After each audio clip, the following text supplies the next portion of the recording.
유다서 말씀을 보겠습니다. 요한 2서, 3서, 거짓 교사에 대한 경계, 그리고 교만에 대한 경계로서의 주제를 짤막하게 다룬 서신이었고, 유다서는 이제 예수님의 동생 유다가 한 장에 걸쳐 짤막하게 기록하였습니다.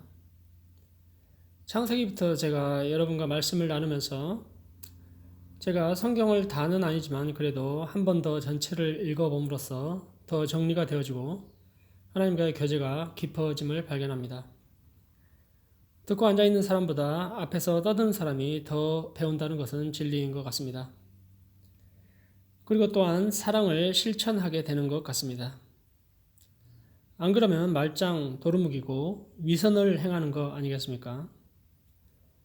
하나님 말씀이 머릿속과 마음을 꽉 채우니 기도로 주를 만나니 성령의 충만함이 느껴지고 기쁨이 넘치는 이 맛을 모두가 체험하셨는 줄 압니다. 제가 먼저 체험을 하고 있습니다. 어린아이가 됐든 누구가 됐든 가르쳐 볼 수 있는 자리가 있다는 것은 크나큰 축복임이 틀림이 없습니다. 성경 또한 히브리서 6장에 그리스도의 초보의 신앙을 버리고 초보를 벗어나서 다시 초보를 닦지 말고 완전한 대로 나아가라고 말씀을 합니다. 물론 여기에는 아무도 초보는 없습니다. 부지런히 게으르지 말고 믿음과 오래 참음으로 약속들을 기업으로 받는 자들을 본받아라. 부지런함은 그리스도인의 덕목 중에 하나임입니다. 그런데 이제 그 부지런함이 바른 방향을 가지고 온전한 부지런함이어야 하는데 거꾸로 가는 부지런함, 그리스도의 도를 반대로 거꾸로 행하는 게 계속적으로 문제가 되고 있습니다. 사울이 바울이 되기 전에 얼마나 극악무도한 열심을 보였습니까? 교회사에도 교권으로 인해 새로이 탄생된 교단들을 얼마나 이단시하면서 핍박 아닌 핍박을 했습니까? 우리도 마찬가지로 신앙생활을 한다는데 가정이며 자녀간이며 교회 직장에서 얼마나 지옥 같은 나날을 보내는 경우도 허다합니까? 오히려 신앙을 안 갖고 그냥 아무 생각 없이 사는 게 더 나아 보이는 경우도 있을 정도로 위선적인 모습을 보이곤 합니다. 전혀 착한 행실이 드러나기는커녕 할렐루야 아멘 아멘 하는데 속은 미움과 분노로 가득 찬 시기와 질투로 가득 찬 이러한 모습들에 대한 경계, 이런 경계를 해야 할 것입니다. 이런 모습들로 만약 가득 찼다면 오늘 본문에 나오는 앞으로 심판을 받을 거짓 교사들과 같은 모양새를 갖는 것입니다. 누구든지 자기를 돌아보아 온전한 신앙으로 나아가야 할 것입니다. 1장 1절을 봅니다. 예수 그리스도의 종이요 야고보의 형제인 유다는 부르심을 받은 자 곧 하나님 아버지 안에서 사랑을 얻고 예수 그리스도를 위하여 지키심을 받은 자들에게 편지하노라.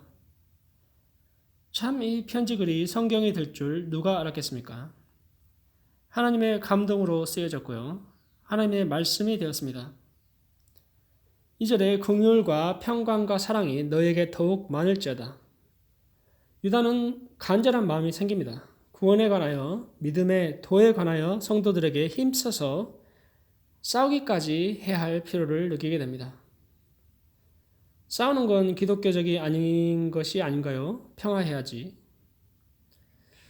한국에 38선에 가면 평화를 원하거든 전쟁을 준비하라라는 표어가 있습니다. 성경에도 우리의 싸울 것은 혈과 육에 대한 것이 아니요 악의 영에 대한 싸움, 그리고 또 이제 오늘 여기서는 진리에 관한 싸움을 해야 한다고, 지켜야 한다고 편지 글을 시작합니다. 4절입니다. 이는 가만히 들어온 사람 몇이 있음이라. 그들은 옛적부터 이 판결을 받기로 미리 기록된 자니 경건하지 아니하며 하나님의 은혜를 도리어 방탕한 것으로 바꾸고 홀로 하나이신 주제 곧 우리 주 예수 그리스도를 부인하는 자니라. 첫 번째 특징입니다. 예수 그리스도를 부인하는 자. 대표적으로 대놓고 예수를 부인하는 자는 누구겠습니까? 먼저는 예수 안 믿는 사람이 부인합니까? 몰라서 부인하고 대놓고 부인하고, 여기 가만히 들어온 자는 작정하고 부인합니다. 자기네 세력 확장을 위한 목적이죠. 우리가 볼 때 많은 이단들이 대표적입니다. 예수 그리스도가 교회의 주인이 아니고 어떤 특정 인물이 예수님의 자리를 차지하고 있습니다. 예수는 있기는 있는데 그 인물보다 소홀히 되고 그 주인이, 그 인물이 우상이 된 경우가 많습니다. 그래서 결국 진리에 이르지 못하게 하고 하는 경우입니다. 우리 주변에 가만히 들어와서 심지어 요즘은 해외까지 들어와서 판을 치는 종파가 있죠. 누구 금지라고 교회에 써놓고 경계할 정도입니다.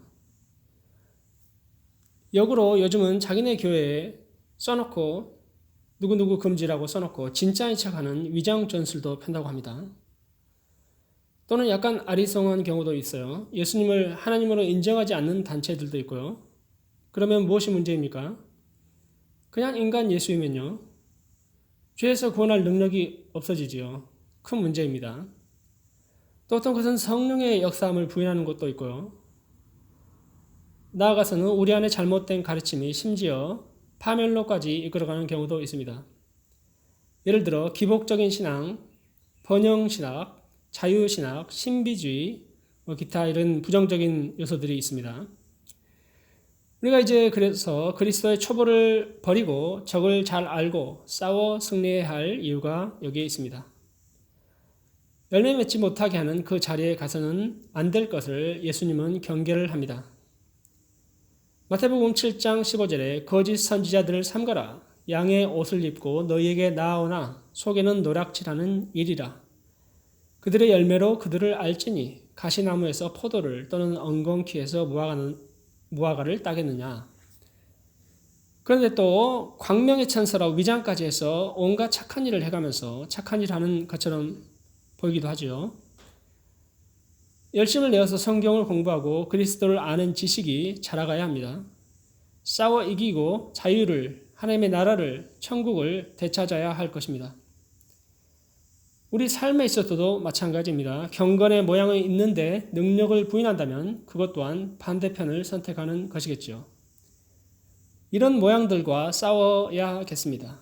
내 안에 있는 분노, 시기, 질투, 싸워 이겨 하나님의 형상을 온전히 회복하는 모든 일꾼들 되어야겠습니다.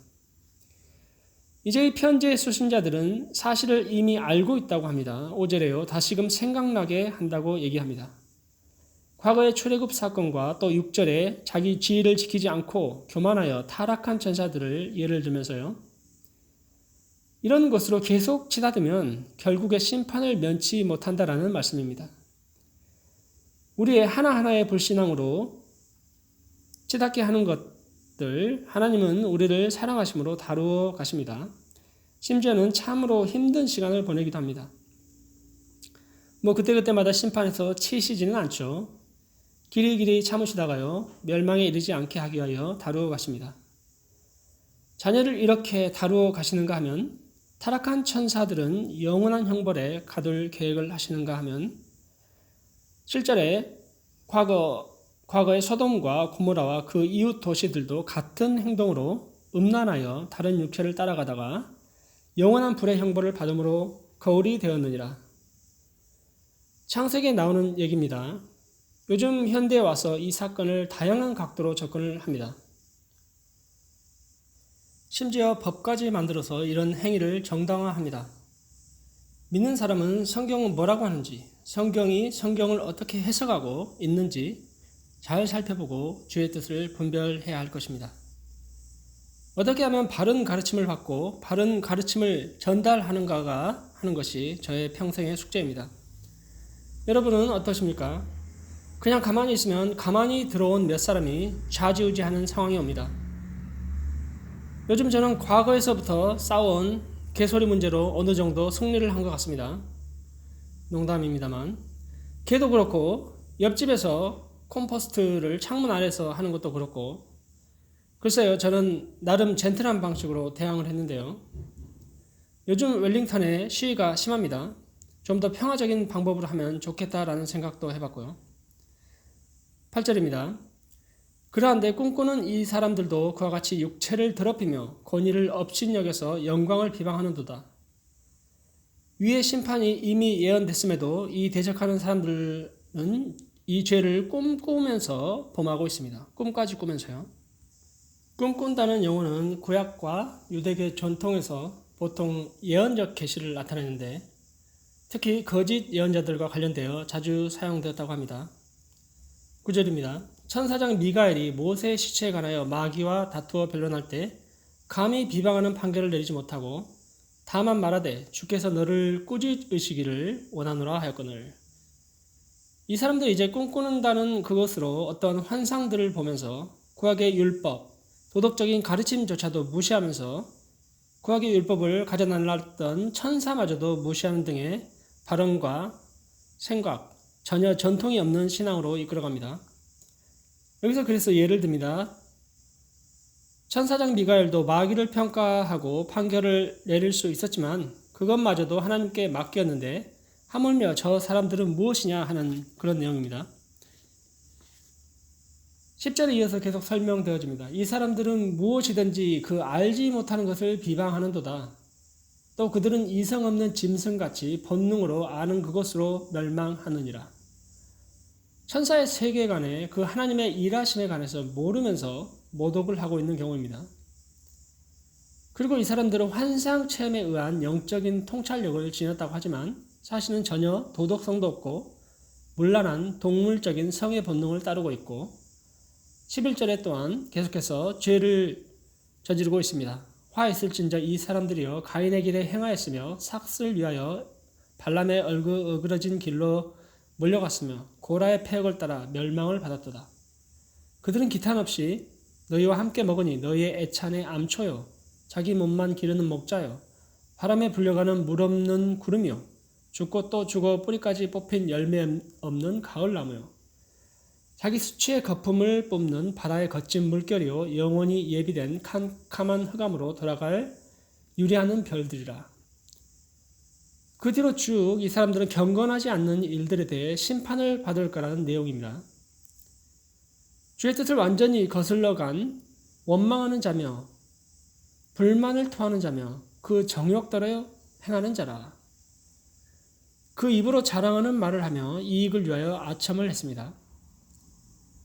이런 일들이 있을 줄 예수 그리스도의 사도들이 미리 예언을 했었고요. 마지막 때에 나타나는 현상이라고 밝히고 있습니다. 이러한 분열을 일으키고 육에 속하며 성령이 없는 사람들로부터 이제 거룩한 믿음 위에 자신을 세우고 성령으로 기도하며 하나님 사랑 안에서 자신을 지켜가고 영생에 이르도록 하라. 그렇게 말씀합니다. 그때나 지금이나 마지막 때라고 우리는 얘기합니다. 이러한 특징들이 나타나는 징조들이 보이는 것에 대해 경계하고 영적인 눈을 뜨고 보아야 할 것입니다. 무조건 뭐가 있어 보인다고 놀라운 신비한 능력이 있어 보인다고 쫓아가서는 안 되죠. 뭔가 새로운 말씀이 있다고 요즘 유혹하고 믿는 자마저 혼미케 하여서 자기 편 만들려는 사단의 계획에 싸워 이겨야 합니다. 자칫 신앙인들도 세상의 조리에 휩쓸려갑니다. 무엇이 옳고 그른지 분별하려는 노력이 없고 주의 뜻이 어떤 것인지 알아보려는 의지가 없을 때 모두 다 눈먼 장님처럼 그 조류에 합류하고 맙니다. 장님의 인도에 장님처럼 따라가서 넘어져 버리고 맙니다. 결국에는 하나님의 심판을 받게 되어집니다. 이런 이단의 격가지들이 왜 자꾸 생겨나는가 하니 욕심에 이끌려서 예수님이 중심이 되어지지 않고 성령 안에 있지 않고 자꾸 육신적인 일만 생각하다 보니 이끌려가서 주의 뜻과는 멀어져 버립니다. 요즘 분열이 일어나는 교회를 볼 수 있습니다. 무엇 때문에 싸우고 있습니까? 개인의 삶에 있어서도 마찬가지일 것입니다. 무엇 때문에 열을 올리고 무엇 때문에 분열을 일으키고 논쟁하는지를 점검해 본다면 그리고 거기서부터 돌아선다면 주의 뜻을 행하고자 하는 의지를 가지고 기도한다면 분명히 성령의 사람일 것입니다. 요즘 우리 시대에 여러 가지 교회의 교단들이 있습니다. 완전 이단을 제외하고요. 대놓고 이단이 있지 않습니까? 그래도 예수님의 뜻을 행하는 자, 예수를 몸된 교회의 머리로 주인으로 모시는 곳들의 교회에서 서로가 서로를 이단시하는 경향이 말은 안 하지만 더러 말도 하기도 하는데요. 대놓고 반대운동을 하기도 하죠. 한국에서 WCC 반대 운동 뭐 이런 게 있잖아요. 아무 생각 없는 것보다는 이런저런 것들을 토론해 가면서 발전하는 것도 기대해 볼 수는 있겠습니다만, 또한 경계해야 할 것은 무엇이든지 알지 못하는 것을 비방하는 것도 굉장히 위험성이 있어 보입니다. 예수님의 제자들이 와서 물었습니다. 주의 이름으로 저들이 귀신을 내쫓는데요 하니까 우리에게 속한 자라고 하지 않았습니까? 여기 교단에도 WCC에 속한 교회들이 많이 있는데 완전 우리가 모르고 귀신이다 이렇게 할 수는 없습니다. 말을 조심해야 하겠습니다. 아무 생각 없는 것보다는 이런저런 것들을 토론해 가면서 발전을 하는 것도 기대해 볼 수는 있겠습니다만, 또한 경계해야 할 것은 무엇이든지 알지 못하는 것을 비방하는 것도 굉장히 위험성이 있어 보입니다. 대화하고 파헤치고 바른 길을 향한, 바른 진리를 향한 노력, 진리에 서기 위한 노력, 이런 것들을 성령께서 보시고 우리를 진리의 길로 인도하실 겁니다. 단 그 영이 주께 속한 영인지 아닌지 반드시 시험을 해보아야 할 것입니다. 귀신의 일에 참여하는 자와 한상을 같이 할 수는 없지 않습니까? 저에게 있어서 앞으로의 숙제가 있다면 이런 영적 분별력을 가지고 여러 이슈들을 좀 공부하고 싶다는 생각이, 소원들이 있는데요. 그게 바로 주의 복음을 바로 증거하는 통로가 되길 바라면서요. 오늘은 유다서를 통해서 거짓된 자들과 교사들에 대한 심판이 임할 것이라는 내용으로 짤막한 편지 글을 읽어보았습니다. 이 세상의 어떤 외침과 어떤 사상의 유혹 속에서도 오직 예수 그리스도만 붙들고 승리하는 우리 가족 모두 되길 바라며 기도드리겠습니다. 사랑해 주님, 우리는 다 양 같아서 제갈 길로 가려 하지만 선한 목자 되신 예수께서 함께 하시니 평안합니다. 영원토록 함께 하시고 선한 진리로 인도하여 먹이시고 채우시고 즐거이 찬송 부르게 하시는 주께 감사드리며 오늘도 선한 싸움 싸워 능히 이길 힘 주시길 예수님 이름으로 기도드립니다. 아멘.